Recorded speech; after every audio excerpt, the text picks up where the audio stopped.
The following program is brought to you in part by the film Backdoor Channels, The Price of Peace.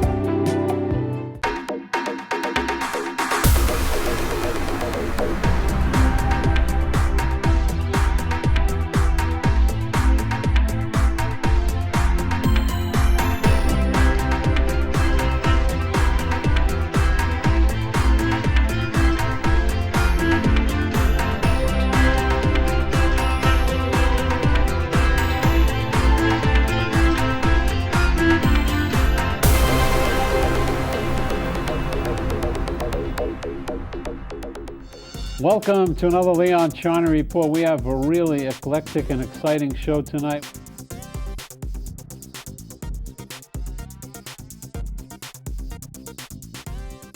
My name is Pnina Sharvit Baruch.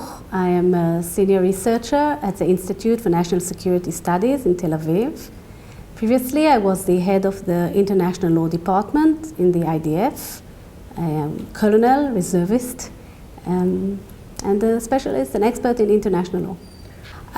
As the head of the department, and while I was an officer in the department, we were involved in all legal aspects regarding international law which impact on military activity and security activity, giving legal advice to the commanders, the General Chief of Staff, the Minister of Defense, and the government, even Prime Minister. We were involved also in the negotiations with the Palestinians, with our other neighbors, Jordan and Egypt and Syria. I personally was involved in negotiation. I was one of the negotiators with the Palestinians for many years, and also with Syria in Shepherdstown in 2000.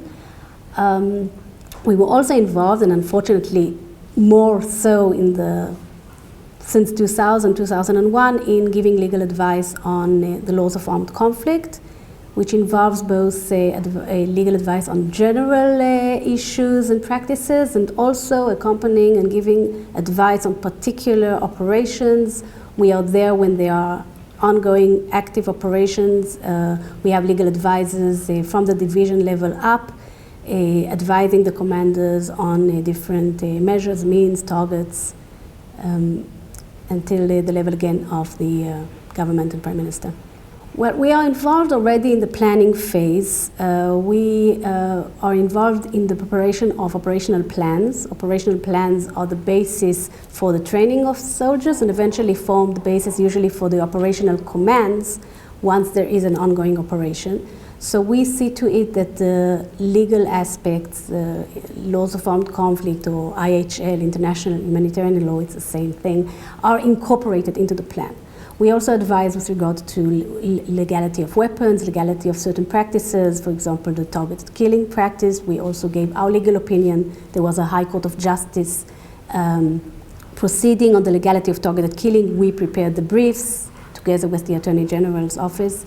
And then once there is already an ongoing operation, we are involved in giving the legal advice to the commanders on specific decisions. We're involved in the targets, in the choice of targets, giving the legal opinion on the legality of the target, and also sometimes on the way that the target is planned to be attacked, seeing to it that both the proportionality principle is adhered to and that the precautions are taken, including, for example, warnings. We go through the wording of warnings to make sure that these are effective warnings, that they don't terrorize the population, and any other aspect that of the operations that has legal aspects. We are there and give our legal advice and input. The preparation to operations is an ongoing process. The Army is constantly training on all fields of operations, including the military, including the legal aspects are also part of the training. So we are there also in the training, and as I said before,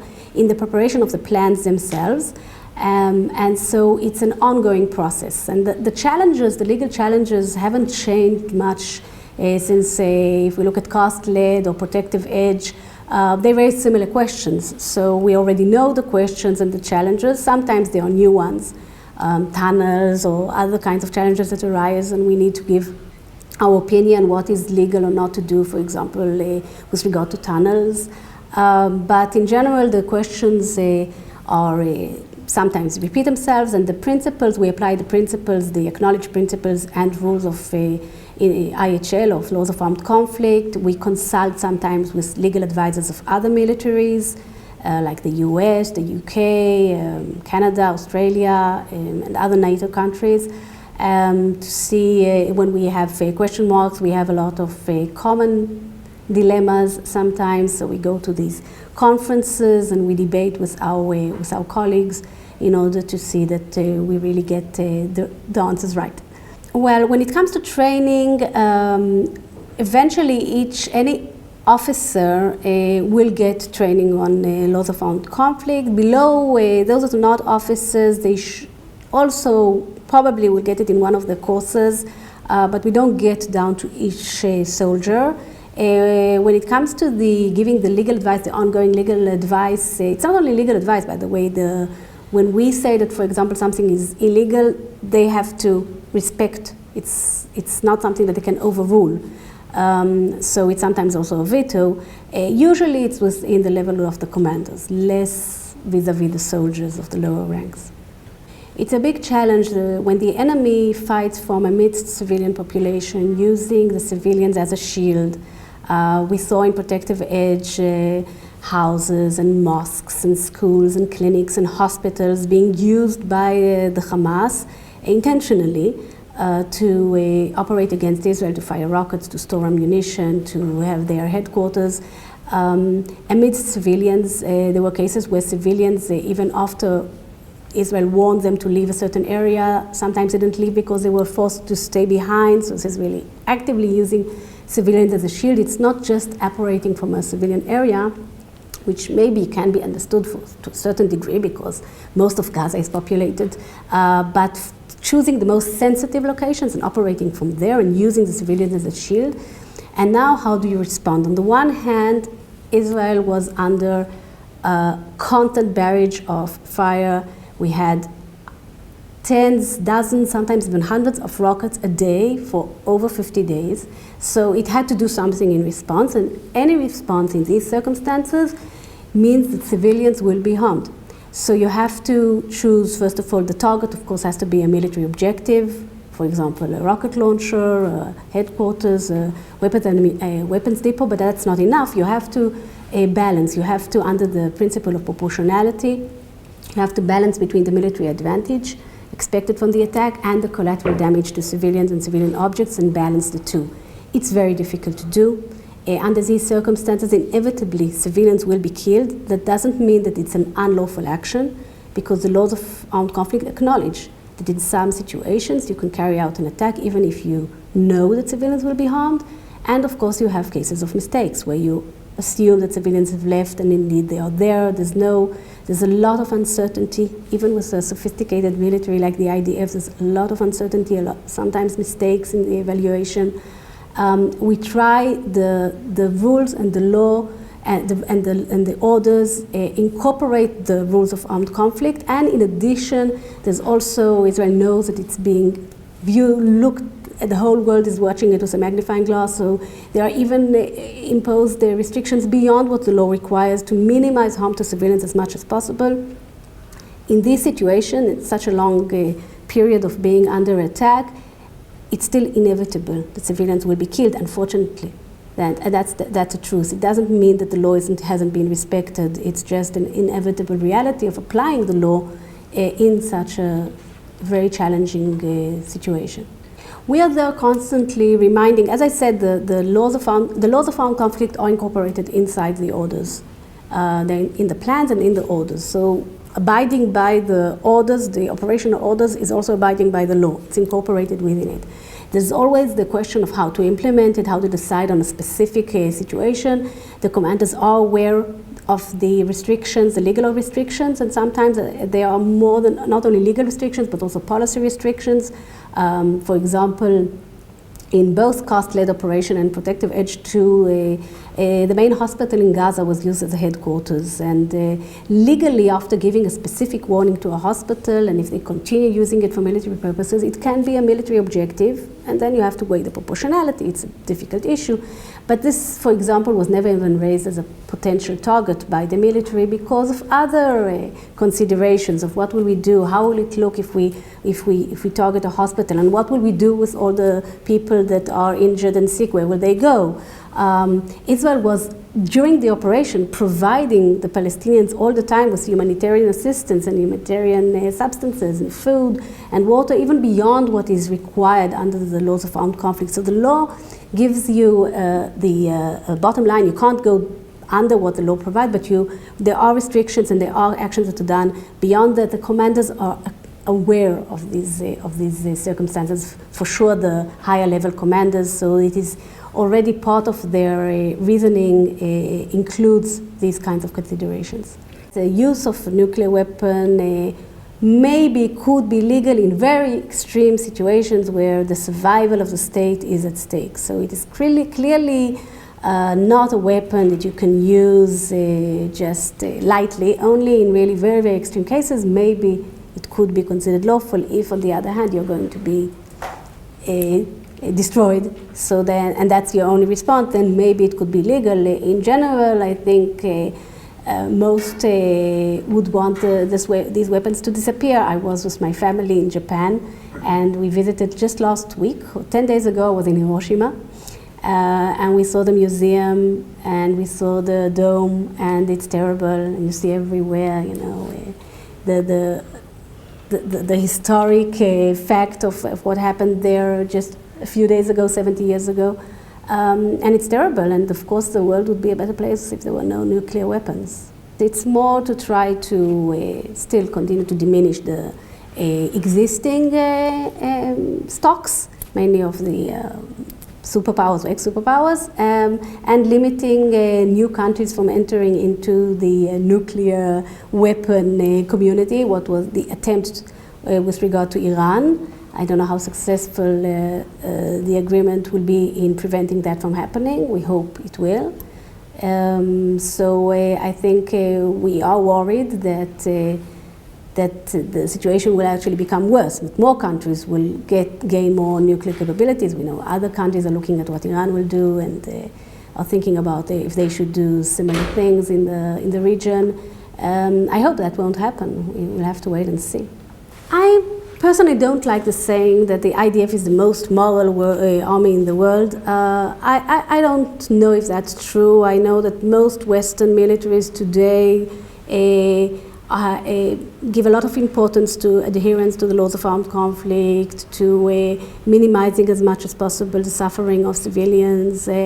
So it's not just Israel, but it is also Israel, and we do our best to minimize the harm to civilians. We actively support them with humanitarian efforts. There were humanitarian windows, we call them, where you stop the fighting in order to enable humanitarian substances in, and the Hamas continued to fire at the roadblocks where the goods were transferred through. And we still continue doing that. We risked people to come and fix the electricity grid in order to provide electricity during the conflict. So we are very aware, and we are trying of the suffering of the other side and trying to alleviate it as much as possible. I think the thing is that it is still very difficult to do in the challenging situation of such a densely populated area where we are being attacked from. And I think one of the differences when comparing Israeli actions to operations by other Western militaries is that most Western militaries in the past few decades, I mean, since World War II almost, have not faced, luckily for them, armed conflicts on their border where they are under attack. There, New York, London, Paris haven't been under attack. These are far away conflicts where, of course, there are still, for the soldiers fighting there, very difficult, very frightening, a lot of risk, but it's not that they are fighting directly to defend the civilians at home. It's far away, the strategic you have, and then you have more options of aborting missions, for example.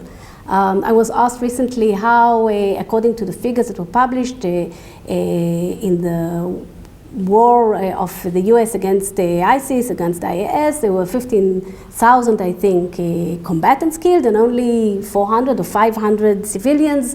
How does that ratio play when you look at our ratio? But it's different because there, if you can have a policy that says no civilian casualties, and if there's a civilian casualty that might occur, abort mission.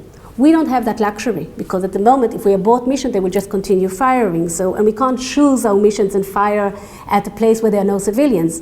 All the targets are within civilian localities. So this is the challenge that we have to face, and I think we are doing our best under these difficult circumstances. It is difficult to convey this to people and to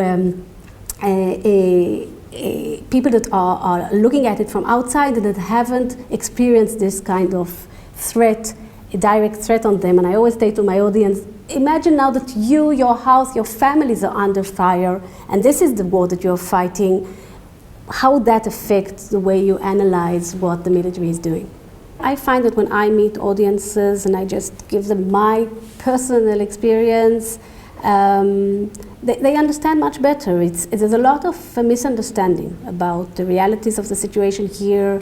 There's this concept that Israel is the strong side, the Palestinians are the victim, very weak, and that Israel could easily stop this threat, or that the threat is not a substantial threat, and therefore whatever Israel does is overreacting to this kind of I would say sometimes they speak about a kind of nuisance, and we are overreacting with so much force.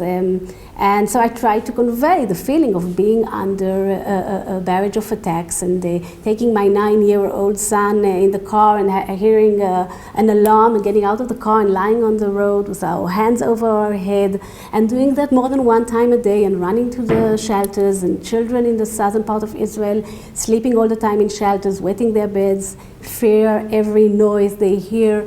This is unbearable a situation to live under. I always say, just imagine it was you. And then maybe now analyze what we are doing when you understand the threat. Because if the threat is not understood and Israel is conceived as, fighting these poor Palestinians that are just, doing a little bit of noise and killing so many of them, and many civilians were killed. And each civilian that is killed is a tragedy.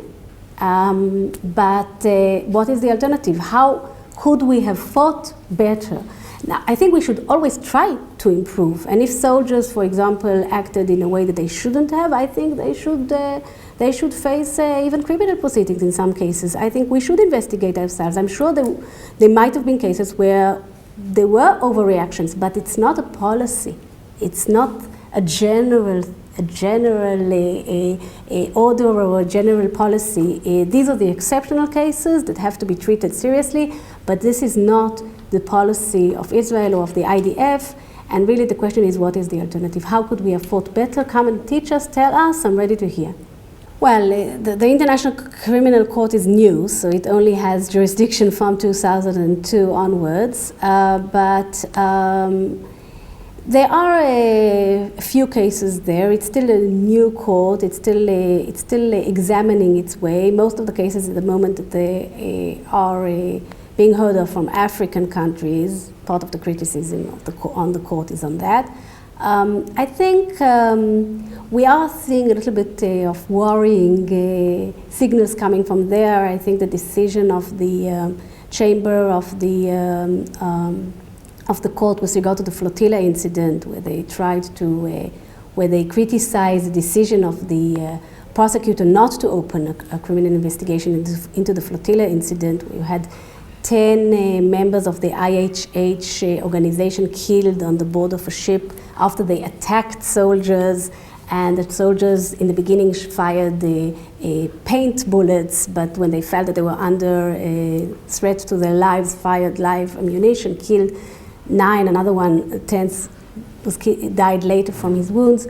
And I think the prosecutor rightfully said this is not a case that is that is serious enough to be dealt with by the criminal court, the International Criminal Court, and the judges saw differently. Now she appealed their decision. I hope the appeal is accepted, because I think that will be going down a very problematic path that will raise the question of how do you choose, who do you accuse. If you don't limit it to those really atrocities that I think were what those that created the court thought about, following Nuremberg cases and cases like that, but start every time there is maybe a breach of the laws of armed conflict to have proceedings, so then the question will be, why only about this country? What about that country? And I think criminal law, the issue of fairness and of equivalent treatment to different potential accused that they did similar things will be raised. So I hope the court doesn't continue with this way, because then really if for example, it goes after Israel and doesn't go after all these other countries, including Western countries in some cases, and others like Russia and of course Syria, what's left of it, and others, then a good question will raise, is it fair? And a big question mark will be raised over the fairness and the objectivity of this court. Well, I think Israel is dealing quite well with the threat of charges over war crimes around the world. It's also under the universal jurisdiction concept. It's in different courts around the world, and also, of course, now we have the ICC, the International Criminal Court. There's an excellent group of lawyers in the Ministry of Justice, and the Attorney General. There's a deputy for international affairs. There are excellent people there. Many come from my ex-department, so I'm proud that they are doing the job after they leave the international law department in the IDF. Many of them go there, and of course in coordination with the international law department and other elements in the IDF. And I think they are handling the cases very professionally, and that's why there are threats. There hasn't been any case that has gone even to reach a formal accusation or something beyond just a threat of prosecution. So I think they're doing a good job.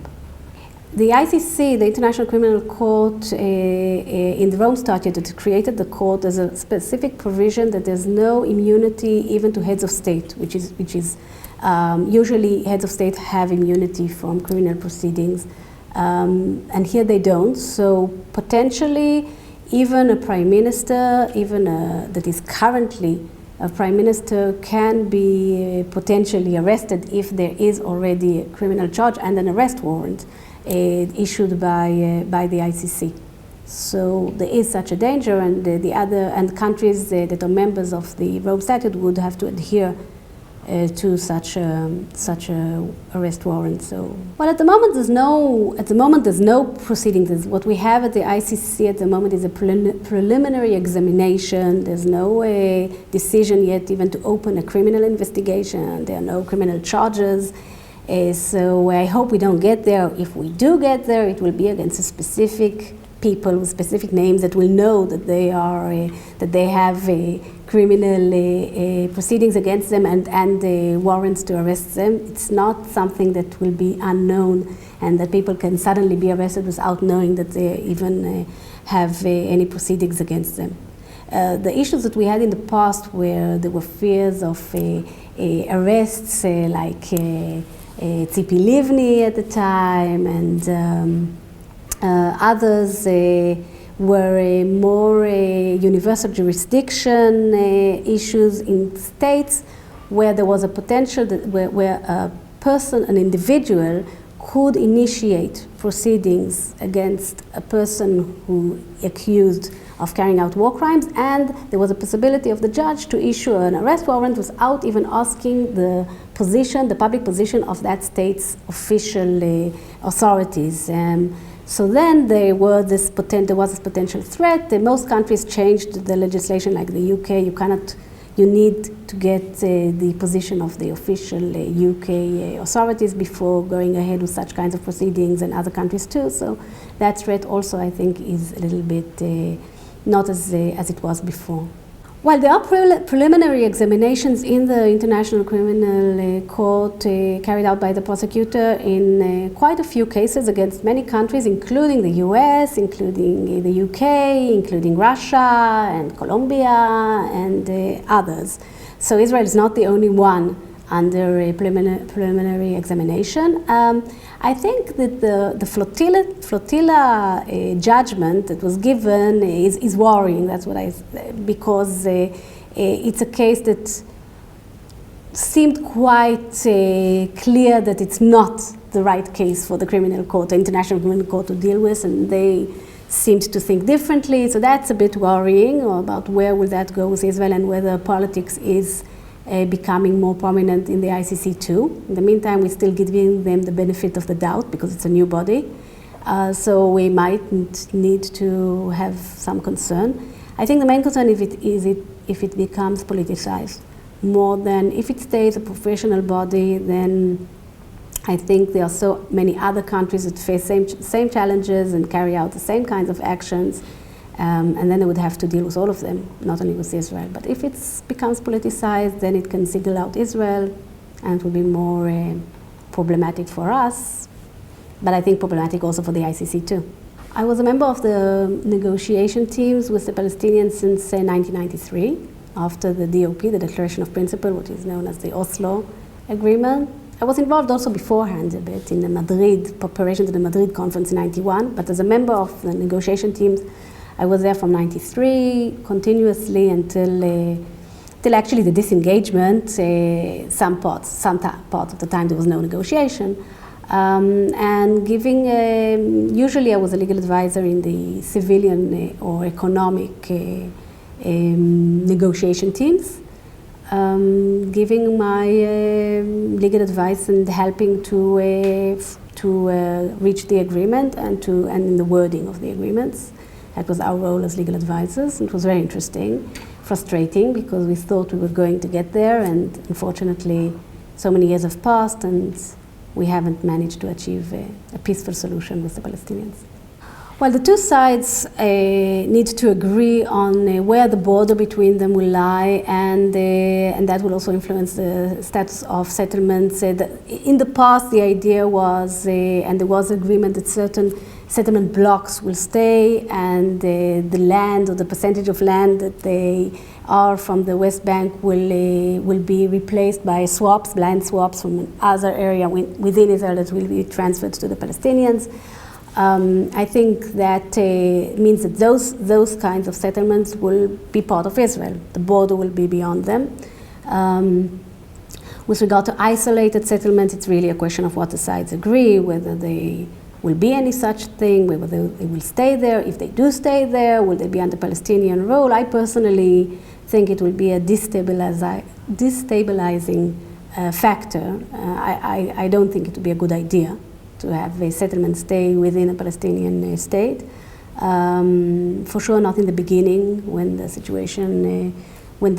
situation is still very fragile. Maybe in the longer run, if there are good relations, but I think it would be better that there would be a clear-cut border. Maybe in Jerusalem you need something more flexible, but in general between the Palestinian state and Israel, and hopefully I think that's the best solution for both sides. I think the Palestinians have to give up the idea of the right of return, something that the international community assumes that is not a problem, but when you speak to Palestinians, it's a big issue for them, and I don't think the Palestinian leadership is preparing the Palestinian people to this idea that they will have to give up this concept of returning into Israel, and that the right of return will be limited to returning to Palestine or to resettlement wherever they are, and maybe some kind of compensation fund that can also include Jewish refugees from Arab states. We can think of something more regional.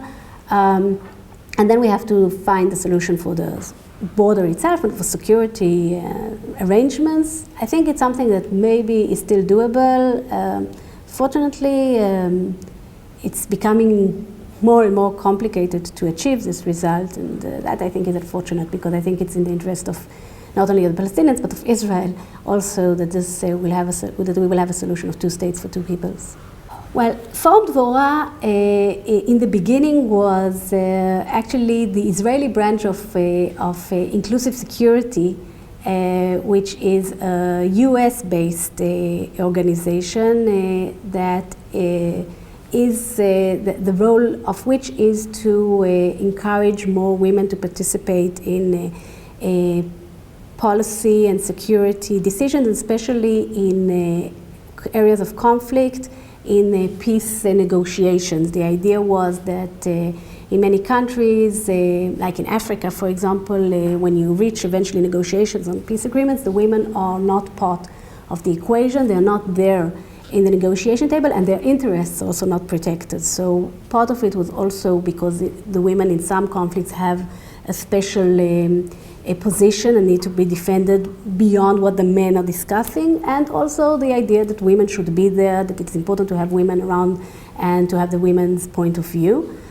So they were the ones that in the beginning created the Israeli branch here, so we were part of that, of Inclusive Security.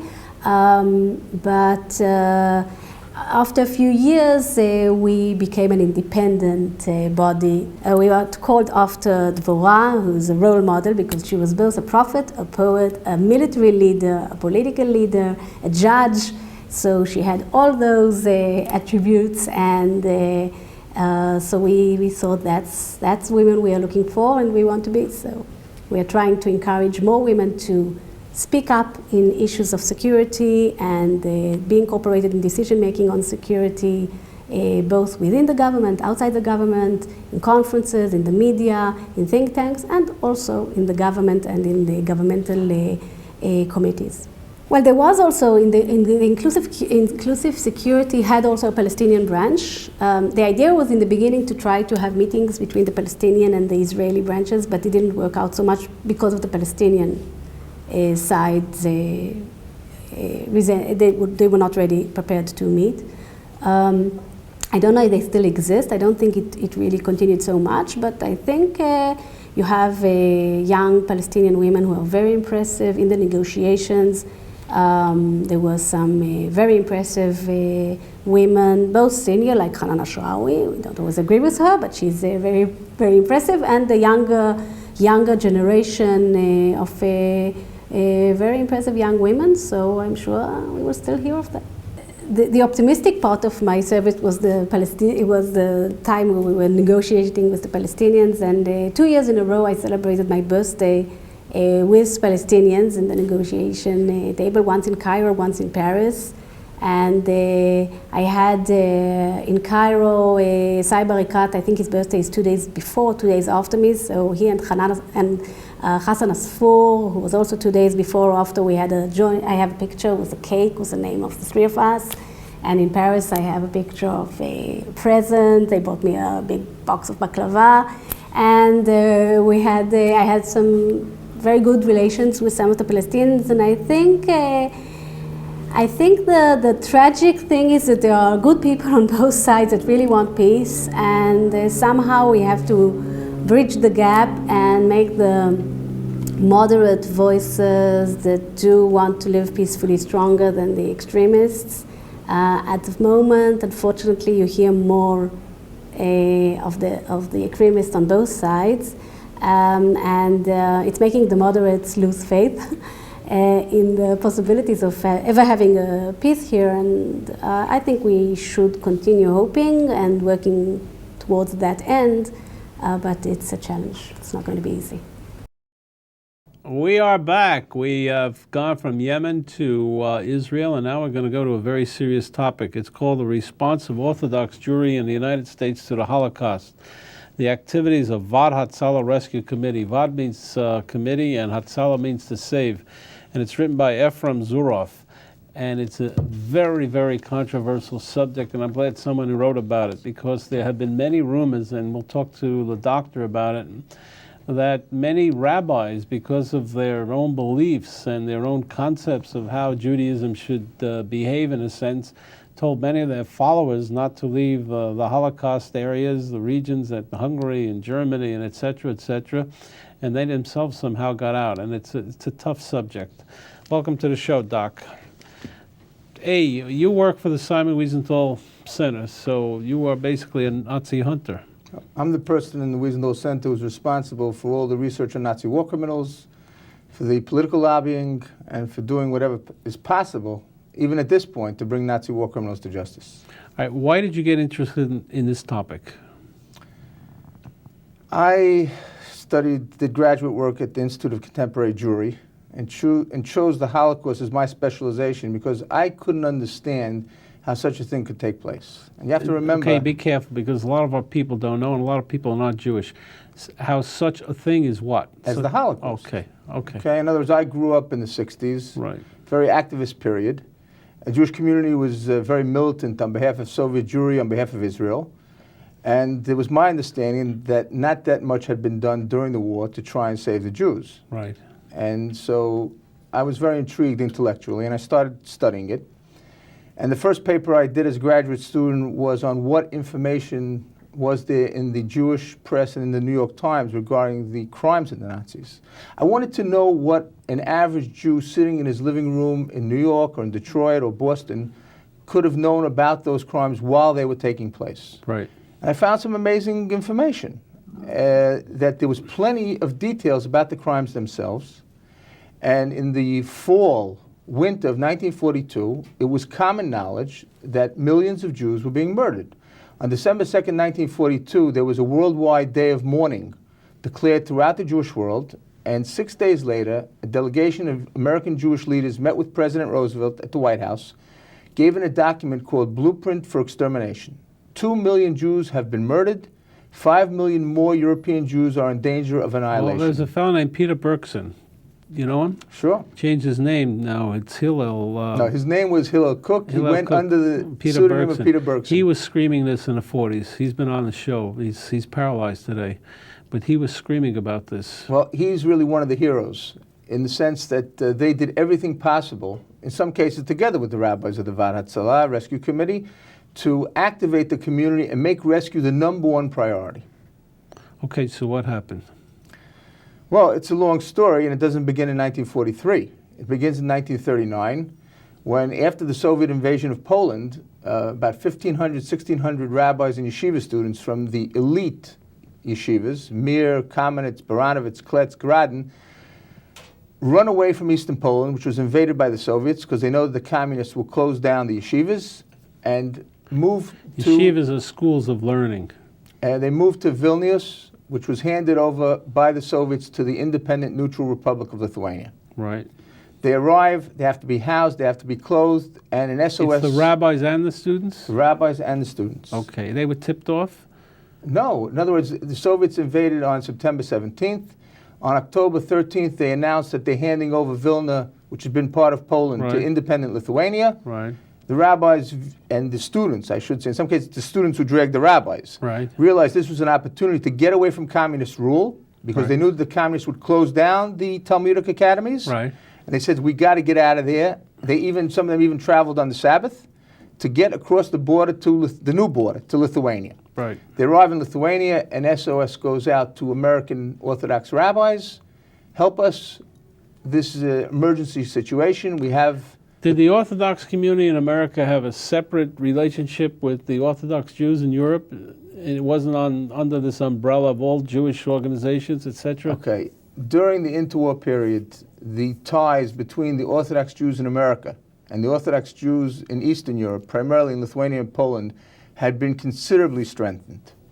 And the Jews in America basically became the main financial basis for the Jewish institutions in Eastern Europe. I see. To the point even where the heads of these yeshivas used to come to America for 2, 3, 4 months to raise money. And American boys even went to Europe to study in these Talmudic academies. So there's an exchange. Right. And the rabbis in America were all graduates, I use the term loosely, with quotation marks, of these same yeshivas which ran away to Vilna. Okay, so the crisis situation, the rabbis decided to set up a special rescue committee. Now, on the surface, that seems like a natural decision. Only there's a much deeper problem, because aid by American Jews to Jews in distress overseas already had an address. That's the Joint Distribution Committee. Right. And 10 months previously, for the first time ever, American Jewry had united to form the United Jewish Appeal. So obviously it's better to have one main fundraising address for Palestine, for Jews in distress, and for absorption of refugees. Along come the rabbis and they say, listen, we don't trust the communal framework to give absolute priority to the rabbis and yeshiva students. Why should the rabbis have priority? Oh, see, because the Agudat HaRabbanim, or the Union of Orthodox Rabbis in the United States and Canada, believed that rabbis and yeshiva students are the very essence of the Jewish people. Without them, there is no Jewish people, and therefore they deserve top priority at all costs in every situation. You believe that? Listen, this is what they believed, and that's the decision that they made. Do you believe it? Listen, I think that that's a very difficult decision to make, and it's a very problematic decision. Probably anti-Jewish, because under Judaism, as I believe it, every human being is sacred. So how do you make a discrimination? I'll tell you the problem that I had. I was saving Jews in Russia in the 70s. I worked in the Senate for Vance Hartke, and I had blanket stationery to save Russian Jews. I was doing it under the auspices of Golda Meir. She asked me to do it. And one thing I didn't want to be is the person who chose who should have liberation and who should not liberation. So in a sense, I put a lottery together, and I would pick names out, and then I never wanted to meet any of the people that I saved. Because I did it because I thought it was the right thing to do and to use my power and influence to be able to do it. But to go say that I should save a rabbi versus a doctor, or a doctor versus a bricklayer, I think that's anti-Jewish. Well, to be entirely fair, a lot of different Jewish organizations did the same thing. In other words, the Zionist movement tried to save its activists. The labor movement tried to save its activists. But basically what the rabbis did in this case, they were bolting the communal framework. In other words, an argument could be made, let's work together, we'll be more effective, and by working inside the framework, we'll also make sure that rabbis are given certain consideration, which as spiritual leaders, they undoubtedly did deserve, but not absolute priority. That's a completely different story. So this can't be a very exciting book to a lot of the Orthodox Jewish community today. Well, to put it quite frankly, they said, some of them wrote in their publications that I'm worse than David Irving, and that this is a blood libel. Now, for someone who's devoted his entire life to researching the Holocaust, to bringing Nazi war criminals to justice, this comes as a bit of an insult, as you can imagine. A bit? Yeah. I'm saying it facetiously. Right. But on the other hand, listen, I understand. Their problem is there's no transparency, there's no accountability, and there's no willingness to analyze the decision-making process in the ultra-Orthodox world the way it's done everywhere else. Now, do we separate the Orthodox Agudat HaRabbanim, which is the Union of Orthodox Rabbis, and a Hasidim? That's another? Listen, let me explain something. The rabbis who headed this committee, there were Agudat rabbis, Agudat Yisrael, who were ultra-Orthodox. There were Mizrahi rabbis who were religious Zionists. But the people who really set the tone were rabbis like Eliezer Silva of Cincinnati, who was the head of the Agudat Yisrael, and rabbis like Rav Aaron Kotler, who was a Rosh Yeshiva in Kletsk and later built the Lakewood Yeshiva, Rabbi Kalmanovitz from Mir, people who are really ultra-Orthodox. And I got to explain this to the audience. These are all major Jewish academies of learning. And these rabbis were scholars, and they're the ones that came from Europe and established these academies in the United States. That's basically what happened. But right, some of the people saved by this Vadatzah set up the Torah institutions that are today the premier Torah institutions in the United States of America. Right. Okay, but that's one end of it. Now, what happened with the Hasidic rabbis? Okay, the Hasidic rabbis are an entirely different story. They were organized... You talk about them in your book also? There's not that much on them, but their story is also fascinating because many of them, particularly the ones who were most extreme, most anti-Zionist, for years told their followers that they shouldn't go to Palestine or make aliyah, as they say, go up to the land of Israel. And afterwards, there was quite a bit of disenchantment among Jews who said, we would have loved to go to Palestine, but our religious leadership told us that Palestine is not the place to go. I mean, you'll lose your soul in Palestine because Israel is a secular country, not governed by Jewish law.